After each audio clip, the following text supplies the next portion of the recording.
Hello दोस्तों, मुझे उम्मीद है कि आप सभी अच्छे होंगे। दोस्तों, अब हम डिस्कशन करेंगे निफ्टी 50 में। बैंक निफ्टी में और निफ्टी 50 में एक डिफरेंस है, जो कि मुझे दिखाई दे रहा है। इधर आप देखेंगे बैंक निफ्टी का चार्ट लगा हुआ है। मैं टाइम फ्रेम चेंज कर लेता हूँ। इसे हम कर लेते हैं 15 मिनट का टाइम फ्रेम, ठीक है। इधर निफ्टी 50 का भी 15 मिनट का टाइम फ्रेम यहाँ पे सिलेक्ट कर लेते हैं। दरअसल कुछ चीजें जो मैं समझाना चाहता हूँ, उन चीजों पे फोकस करूँ। डिफरेंस क्या है? डिफरेंस अगर आप देखेंगे, इधर निफ्टी 50 का चार्ट लगा हुआ है, इधर बैंक निफ्टी का। निफ्टी 50 ने रिजेक्शन लिया है अपने प्रीवियस डे लो और प्रीवियस डे क्लोजिंग के जोन से। उसका ब्रेकआउट नहीं दिया है और उसके बाद मार्केट एक साइडवेज जोन में आपको जाता हुआ दिखाई दिया। एक रेंज क्रिएट करने की कोशिश करिए अगर निफ्टी 50 की हम बात करें। वहीं पे अगर बैंक निफ्टी की बात करें, बैंक निफ्टी ने अपने प्रीवियस डे लो का ब्रेकआउट दिया है, अपनी प्रीवियस डे क्लोजिंग का भी ब्रेकआउट दिया है और उसके बाद फिर से एक रिवर्सल दिखाया है। इसमें इतना ज्यादा साइडवेज मोमेंटम नहीं देखने को मिला। इधर भी एक ट्रेंड सा देखने को मिला और इधर भी मार्केट की एक क्लियर डायरेक्शन से देखने को मिली। यहां पे वो क्लियर डायरेक्शन मार्केट के लिए नहीं थी। मार्केट ने एक डाउनफॉल दिखाया, उसके बाद रिकवर लिया और इस जोन से मार्केट ने रिजेक्शन लिया, जो प्रीवियस डे क्लोजिंग है, जो प्रीवियस डे लो है, और उसके बाद मार्केट साइडवेज हो गया। मैं आपको ऐसा क्यों बता रहा हूं? क्योंकि ये जोन काफी इंपॉर्टेंट रोल प्ले करेगा। भाई अगर ये साइडवेज हो गया, यहाँ पे एक रेंज अगर मार्केट क्रिएट करने की कोशिश करेगा, चाहे इसका ब्रेकआउट मिले चाहे ब्रेकडाउन मिले, ब्रेकडाउन में क्लियरिटी है कि मार्केट कहीं ना कहीं अपने प्रीवियस डे लो को फॉलो करने की कोशिश कर सकता है। लेकिन ब्रेकआउट के केस में जो एक तो रेजिस्टेंस काफी नजदीक हो गया, प्रीवियस डे हाई का जो ये रेजिस्टेंस है ये काफी नजदीक हो गया, वो चीज समझ में आ गई। तो इस प्रीवियस डे हाई के रेजिस्टेंस का ब्रेकआउट मिलके प्राइस ऊपर सस्टेन करना पड़ेगा मार्केट को, अगर मार्केट यहां से रिकवर होना चाहता है। तो ये वाला सिनेरियो मैं आपको यहां पे समझाना चाह रहा हूं। यही एक डिफरेंस है बैंक निफ्टी में कल के दिन और निफ्टी 50 में। क्लियरिटी आपको नजर आई होगी मार्केट में। फिलहाल हमें किस तरीके से तैयार रहना है उसका भी डिस्कशन करेंगे, लेकिन उससे पहले कुछ चीजें और समझ लेते हैं। लॉजिक पे हम आएंगे। देखो, लॉजिक सिंपल सा है। अगर आप समझेंगे, मार्केट ने कहीं ना कहीं आपको एक डाउनफॉल दिया। मार्केट ने, वो ही मैं आपको समझाऊंगा, बड़ी ग्रीन कैंडल, बड़ी रेड कैंडल, बड़ी गैप अप ओपनिंग, बड़ी गैप डाउन ओपनिंग, इन चारों चीजों से दूर रहना चाहिए। ये चीज मैं आपको हमेशा समझाता हूं। मार्केट ने यहाँ पे एक डाउनफॉल दिया, यानी कि एक गैप डाउन ओपनिंग दी, एक बड़ी गैप डाउन ओपनिंग दी, तो इसका मतलब क्या है? आपको दूर रहना है। इस ट्रेन को प्लेटफॉर्म पे रुकने दो। जब ये ट्रेन प्लेटफॉर्म पे रुक जाएगी, उसी के बाद इसमें एंट्री क्रिएट की जाएगी। उसके बाद मार्केट ने यहाँ पे ट्रेडिंग डे हाई बनाया और फिर मार्केट ने अपना ट्रेडिंग डे लो बनाया।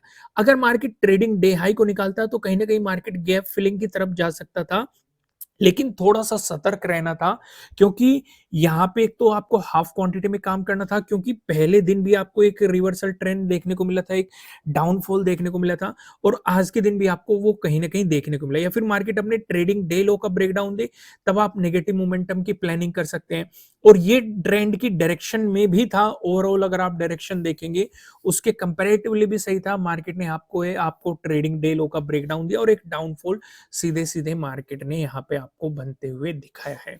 अब जैसे कि मैंने आपको बताया, मार्केट में एक रिवर्सल आया, भाई यहाँ पे एक बेहतरीन सा प्राइस एक्शन भी बना, टाइम स्पेंड भी करा, लेकिन यहाँ पे आपके लिए एक ट्रेडिंग डे हाई है और ऊपर की तरफ आपके जो रेजिस्टेंस बनेंगे, प्रीवियस डे लो बनेंगे और प्रीवियस डे क्लोजिंग बनेगी, और उसके बाद एक साइडवेज मोमेंटम।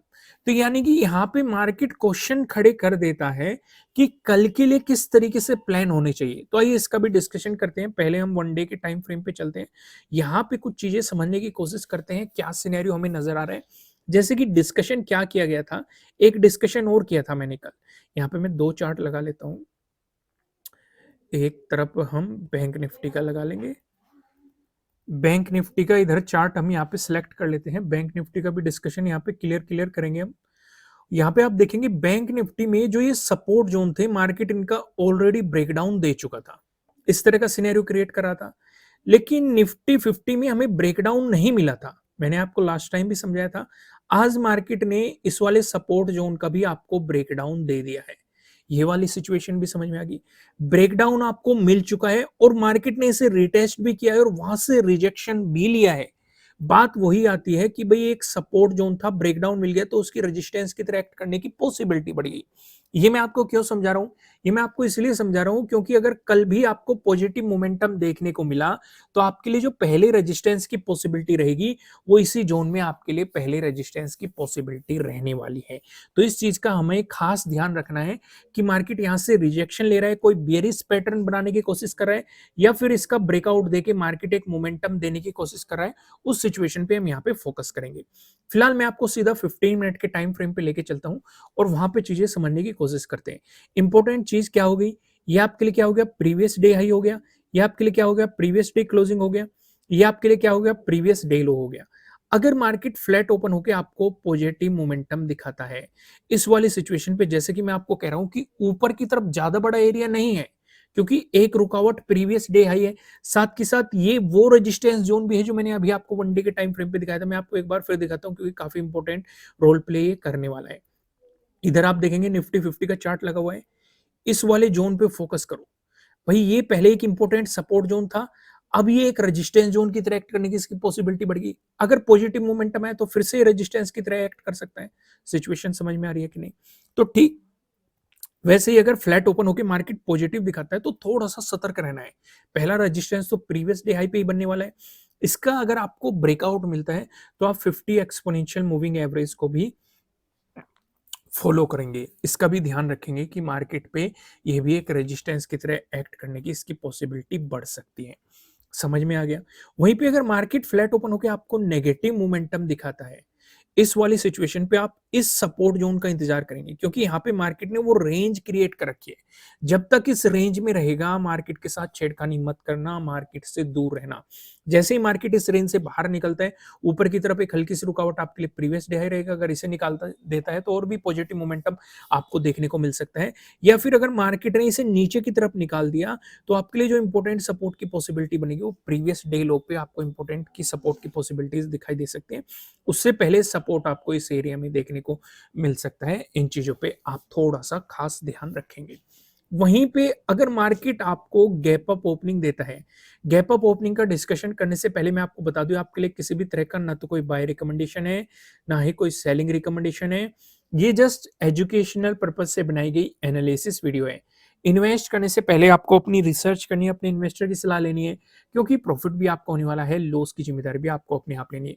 अगर गैप अप ओपनिंग का सिनेरियो क्रिएट होता है तो आप पूरा फोकस प्रीवियस डे हाई पे रखेंगे।